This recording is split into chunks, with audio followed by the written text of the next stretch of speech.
जय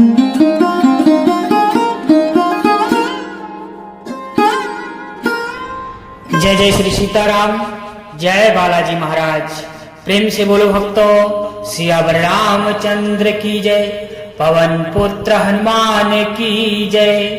प्यारे भक्तों, भगवान श्री राम के परम भक्त हनुमान जी महाराज कलयुग के सबसे बड़े जागृत देवता हैं और ऐसा कोई काम नहीं जो हनुमान जी की नाम लेने से पूर्ण ना हो जाए। हनुमान जी में अपार शक्ति और अपार बल है। हमारे प्रभु हनुमान जी अपने भक्तों को कभी भी निराश नहीं करते हैं। वो सदैव अपने भक्तों पर कृपा बरसाते रहते हैं। प्यारे भक्तों, ऐसे ही पवन पुत्र श्री हनुमान जी महाराज को संकट मोचन नहीं कहा गया है। कहते हैं कि बजरंगबली की भक्ति करने वाला व्यक्ति जीवन में कभी भी दुखी नहीं रहता है। उसके जीवन में कभी भी रुपये पैसों की कोई कमी नहीं होती है।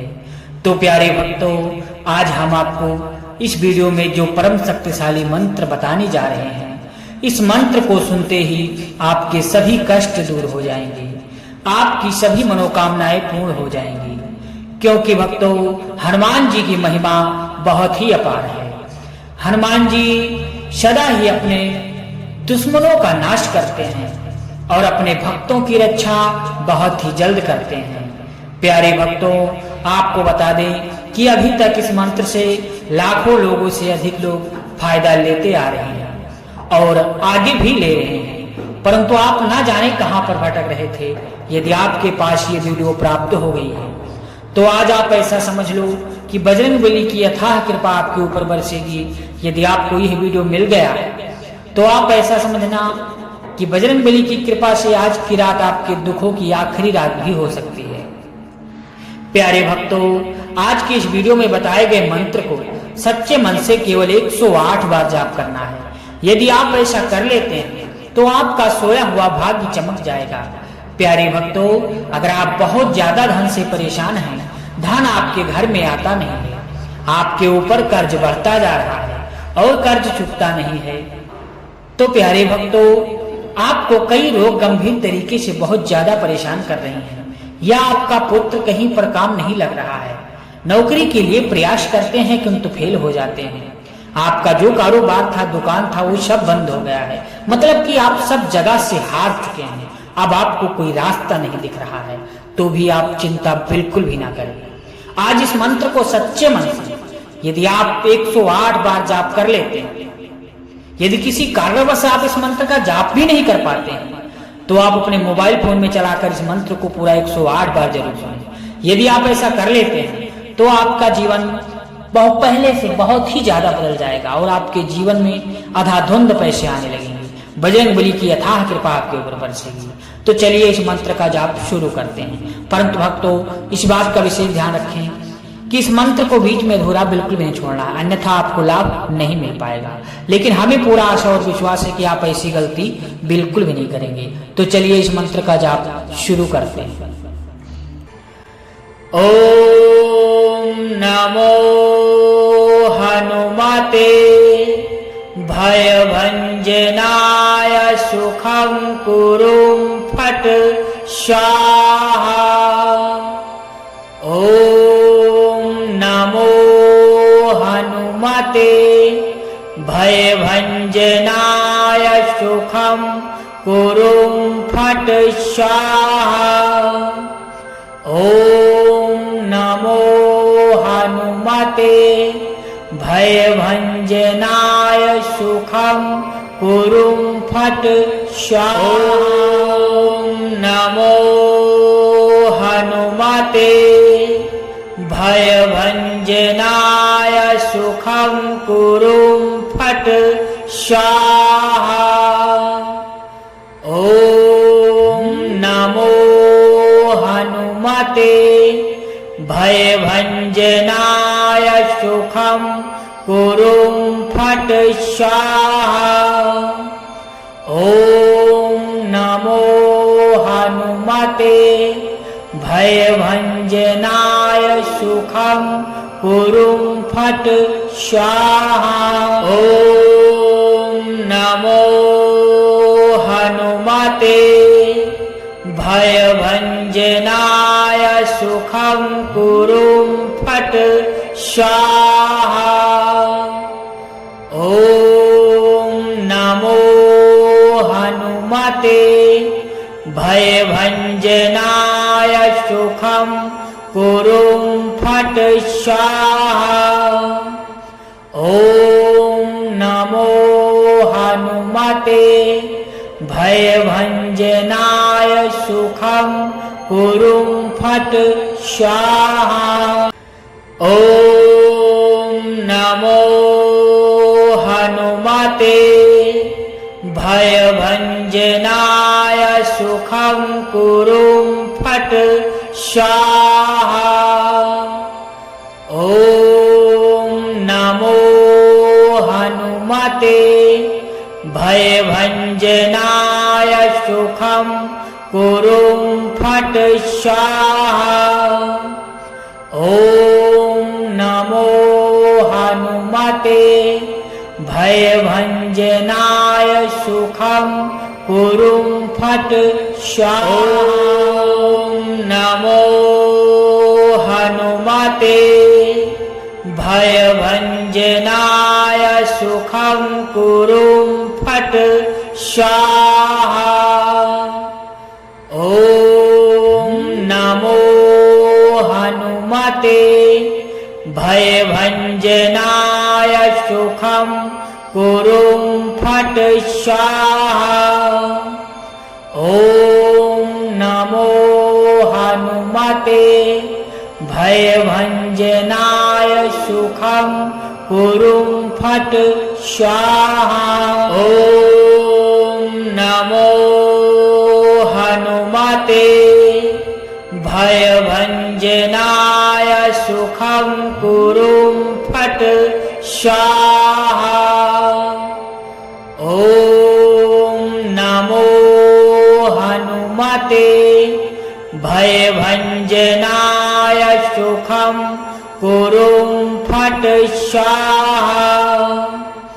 ॐ नमो हनुमते भयभञ्जनाय सुखं कुरु फट् स्वाहा। ॐ नमो हनुमते भयभञ्जनाय सुखं कुरु फट् स्वाहा। ॐ नमो हनुमते भयभञ्जनाय सुखं कुरु फट् स्वाहा। ॐ नमो हनुमते भयभञ्जनाय सुखं कुरु फट् स्वाहा। ॐ नमो हनुमते भयभञ्जनाय सुखं कुरु फट् स्वाहा। ॐ नमो हनुमते भयभञ्जनाय सुखं कुरु फट् स्वाहा। ॐ नमो हनुमते भयभञ्जनाय सुखं कुरु फट् स्वाहा। ॐ नमो हनुमते भयभञ्जनाय सुखं कुरु फट् स्वाहा। ॐ नमो हनुमते भयभञ्जनाय सुखं कुरु फट् स्वाहा। ॐ नमो हनुमते भयभञ्जनाय सुखं कुरु फट् स्वाहा। ॐ नमो हनुमते भयभञ्जनाय सुखं कुरु फट् स्वाहा। ॐ नमो हनुमते भयभञ्जनाय सुखं कुरुं फट् स्वाहा। ॐ नमो हनुमते भयभञ्जनाय सुखं कुरुं फट् स्वाहा। ॐ नमो हनुमते भयभञ्जनाय सुखं कुरुं फट् स्वाहा। ॐ नमो हनुमते भयभञ्जनाय सुखं कुरुं फट् स्वाहा। ॐ नमो हनुमते भयभञ्जनाय सुखं कुरुं फट् स्वाहा। ॐ नमो हनुमते भयभञ्जनाय सुखं कुरुं फट् स्वाहा।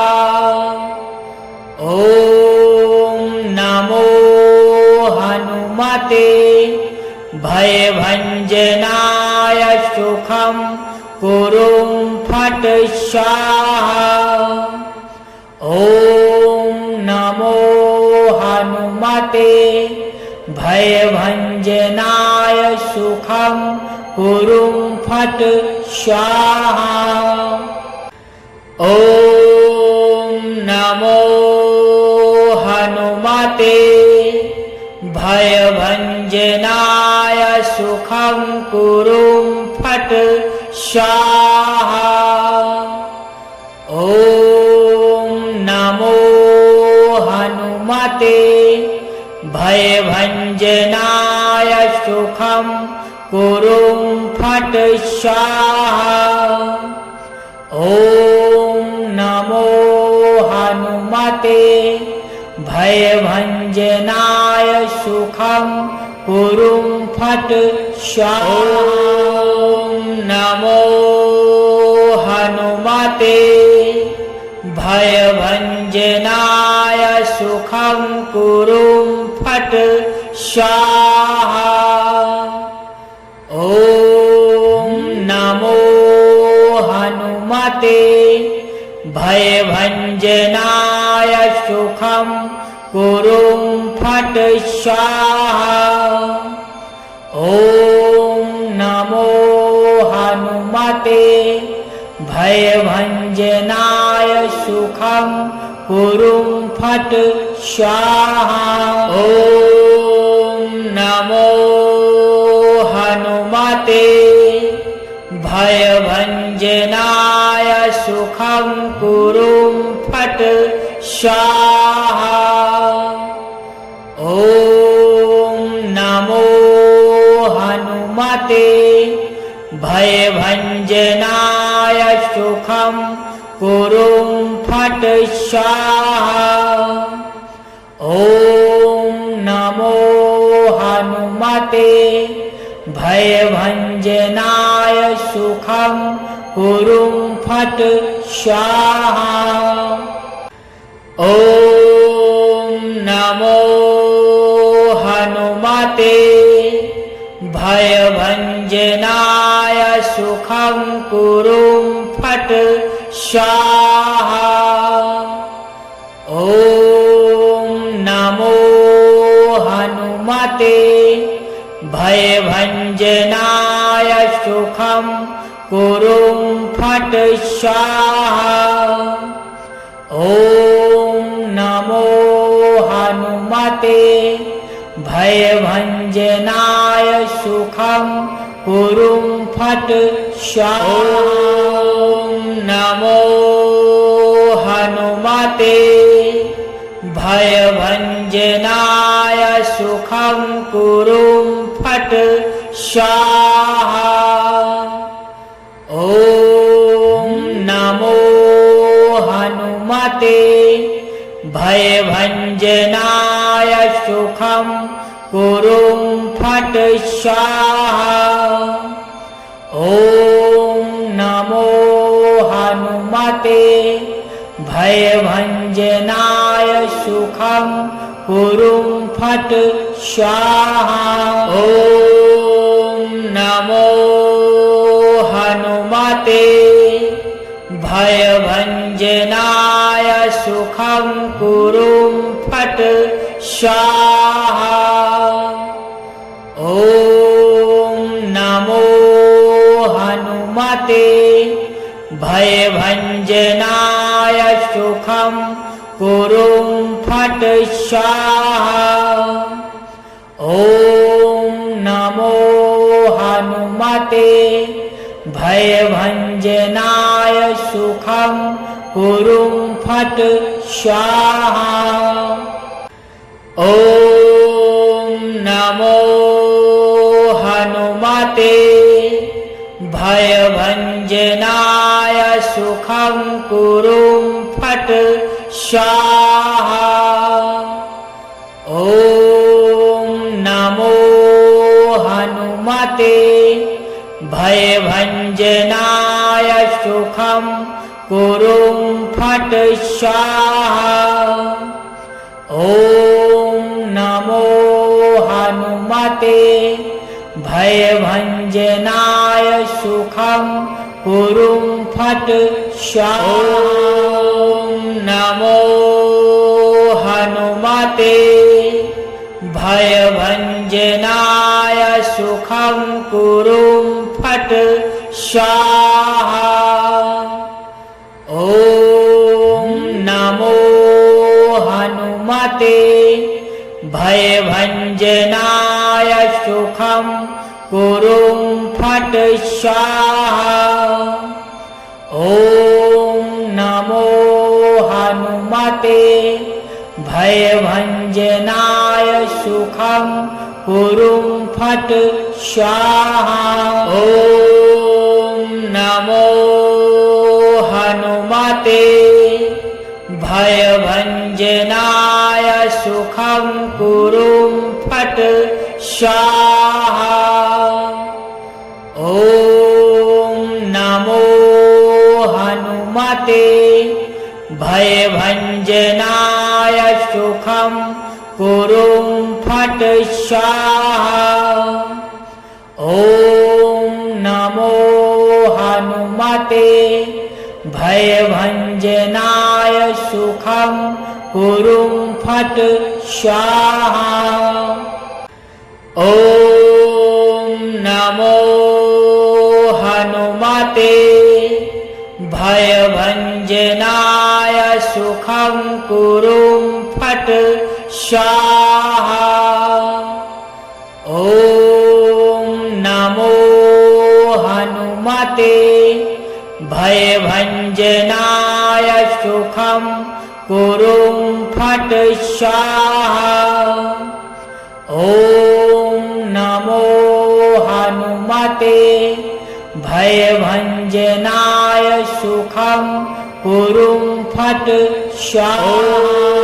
ॐ नमो हनुमते भयभञ्जनाय सुखं कुरुं फट् स्वाहा।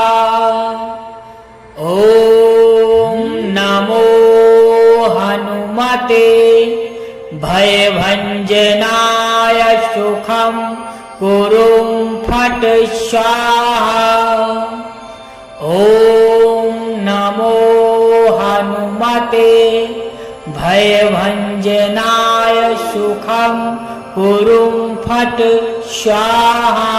ॐ नमो हनुमते भयभञ्जनाय सुखं कुरुं फट् स्वाहा।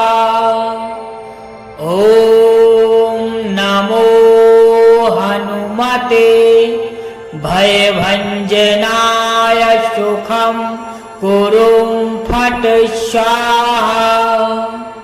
ॐ नमो हनुमते भयभञ्जनाय सुखं कुरुं फट् स्वाहा। ॐ नमो हनुमते भयभञ्जनाय भञ्जनाय सुखं कुरुं फट् स्वाहा। ॐ नमो हनुमते भयभञ्जनाय सुखं कुरुं फट् स्वाहा। ॐ नमो हनुमते भयभञ्जनाय सुखं कुरुं फट् स्वाहा। ॐ नमो हनुमते भयभञ्जनाय सुखं कुरुं फट् स्वाहा। ॐ नमो हनुमते भयभञ्जनाय सुखं कुरुं फट् स्वाहा। ॐ नमो हनुमते भयभञ्जनाय सुखं कुरुं फट् स्वाहा। ॐ नमो हनुमते भयभञ्जनाय सुखं कुरुं फट् स्वाहा।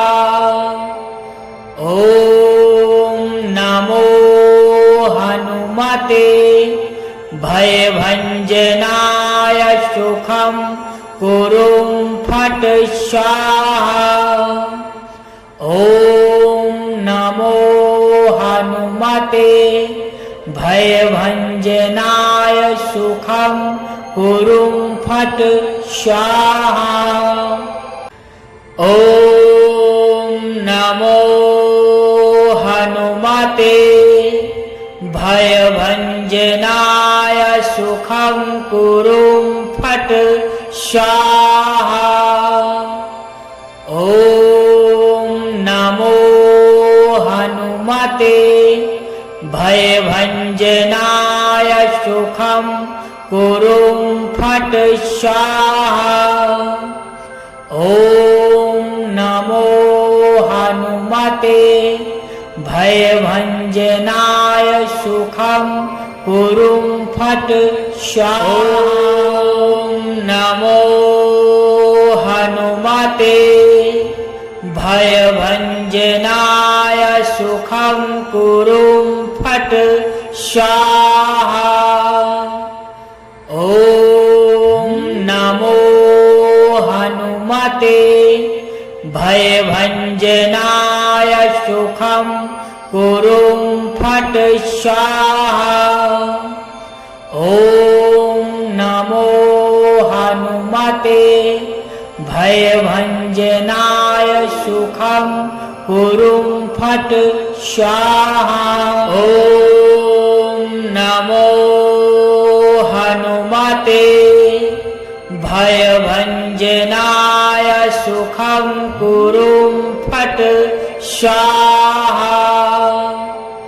ॐ नमो हनुमते भयभञ्जनाय सुखं कुरुं फट् स्वाहा।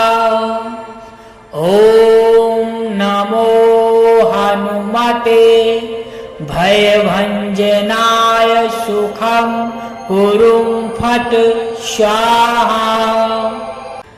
ॐ नमो हनुमते भयभञ्जनाय सुखं कुरुं फट् स्वाहा। ॐ नमो हनुमते भयभञ्जनाय सुखं कुरुं फट् स्वाहा।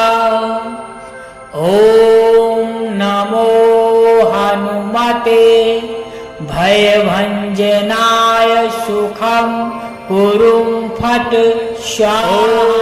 ॐ नमो हनुमते भयभञ्जनाय सुखं कुरुं फट् स्वाहा। ॐ नमो हनुमते भयभञ्जनाय सुखं कुरुं फट् स्वाहा। ॐ नमो हनुमते भयभञ्जनाय सुखं कुरुं फट् स्वाहा। ॐ नमो हनुमते भयभञ्जनाय सुखं कुरुं फट् स्वाहा। ॐ नमो हनुमते भयभञ्जनाय सुखं कुरुं फट् स्वाहा। ॐ नमो हनुमते भयभञ्जनाय सुखं कुरुं फट् स्वाहा। ॐ नमो हनुमते भयभञ्जनाय सुखं कुरुं फट् स्वाहा। ॐ नमो हनुमते भयभञ्जनाय सुखं कुरुं फट् स्वाहा। ॐ नमो हनुमते भयभञ्जनाय सुखं कुरुं फट् स्वाहा। ॐ नमो हनुमते भयभञ्जनाय सुखं कुरुं फट् स्वाहा। ॐ नमो हनुमते भयभञ्जनाय सुखं कुरुं फट् स्वाहा। ॐ नमो हनुमते भयभञ्जनाय सुखं कुरुं फट् स्वाहा। ॐ नमो हनुमते भयभञ्जनाय सुखं कुरुं फट् स्वाहा। ॐ नमो हनुमते भयभञ्जनाय सुखं कुरुं फट् स्वाहा। ॐ नमो हनुमते भयभञ्जनाय सुखं कुरुं फट् स्वाहा। ॐ नमो हनुमते भयभञ्जनाय सुखं कुरुं फट् स्वाहा।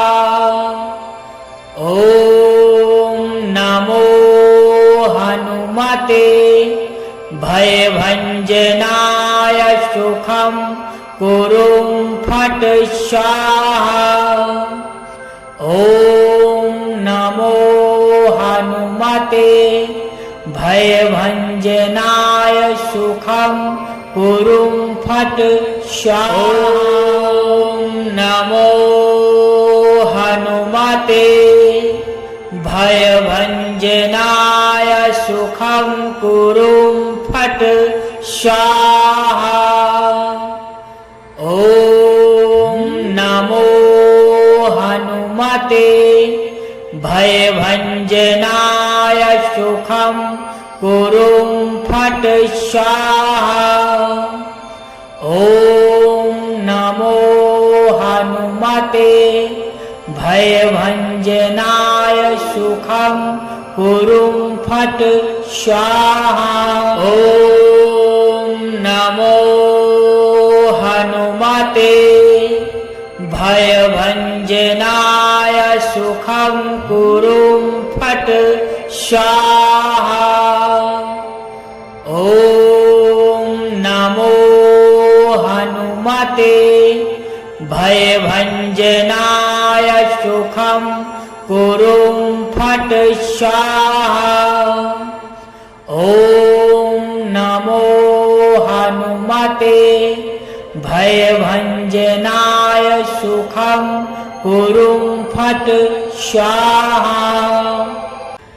ॐ नमो हनुमते भयभञ्जनाय सुखं कुरुं फट् स्वाहा। ॐ नमो हनुमते भयभञ्जनाय सुखं कुरुं फट् स्वाहा। ॐ नमो हनुमते भयभञ्जनाय सुखं कुरुं फट् स्वाहा। ॐ नमो हनुमते भयभञ्जनाय सुखं कुरुं फट् स्वाहा। ॐ नमो हनुमते भयभञ्जनाय सुखं कुरुं फट् स्वाहा। ॐ नमो हनुमते भयभञ्जनाय सुखं कुरुं फट् स्वाहा। ॐ नमो हनुमते भयभञ्जनाय सुखं कुरुं फट् स्वाहा। ॐ नमो हनुमते भयभञ्जनाय सुखं कुरुं फट् स्वाहा। ॐ नमो हनुमते भयभञ्जनाय सुखं कुरुं फट् स्वाहा। ॐ नमो हनुमते भयभञ्जनाय सुखं कुरुं फट् स्वाहा। ॐ नमो हनुमते भयभञ्जनाय सुखं कुरुं फट् स्वाहा। ॐ नमो हनुमते भयभञ्जनाय सुखं कुरुं फट् स्वाहा। ॐ नमो हनुमते भयभञ्जनाय सुखं कुरुं फट् स्वाहा। ॐ नमो हनुमते भयभञ्जनाय सुखं कुरुं फट् स्वाहा। ॐ नमो हनुमते भयभञ्जनाय सुखं कुरुं फट् स्वाहा। ॐ नमो हनुमते भयभञ्जनाय सुखं कुरुं फट् स्वाहा। ॐ नमो हनुमते भयभञ्जनाय सुखं कुरुं फट् स्वाहा। ॐ नमो हनुमते भयभञ्जनाय सुखं कुरुं फट् स्वाहा। ॐ नमो हनुमते भयभञ्जनाय सुखं कुरुं फट् स्वाहा। ॐ नमो हनुमते भयभञ्जनाय सुखं कुरुं फट् स्वाहा। ॐ नमो हनुमते भयभञ्जनाय सुखं कुरुं फट् स्वाहा। ॐ नमो हनुमते भयभञ्जनाय सुखं कुरुं फट् स्वाहा। ॐ नमो हनुमते भयभञ्जनाय सुखं कुरुं फट् स्वाहा। ॐ नमो हनुमते भयभञ्जनाय सुखं कुरुं फट् स्वाहा। ॐ नमो हनुमते भयभञ्जनाय सुखं कुरुं फट् स्वाहा। ॐ नमो हनुमते भयभञ्जनाय सुखं कुरुं फट् स्वाहा। ॐ नमो हनुमते भयभञ्जनाय सुखं कुरुं फट् स्वाहा। ॐ नमो हनुमते भयभञ्जनाय सुखं कुरुं फट् स्वाहा। ॐ नमो हनुमते भयभञ्जनाय सुखं कुरुं फट् स्वाहा। ॐ नमो हनुमते भयभञ्जनाय सुखं कुरुं फट् स्वाहा। ॐ नमो हनुमते भयभञ्जनाय सुखं कुरुं फट् स्वाहा। ॐ नमो हनुमते भयभञ्जनाय सुखं कुरुं फट् स्वाहा। ॐ नमो हनुमते भयभञ्जनाय सुखं कुरुं फट् स्वाहा।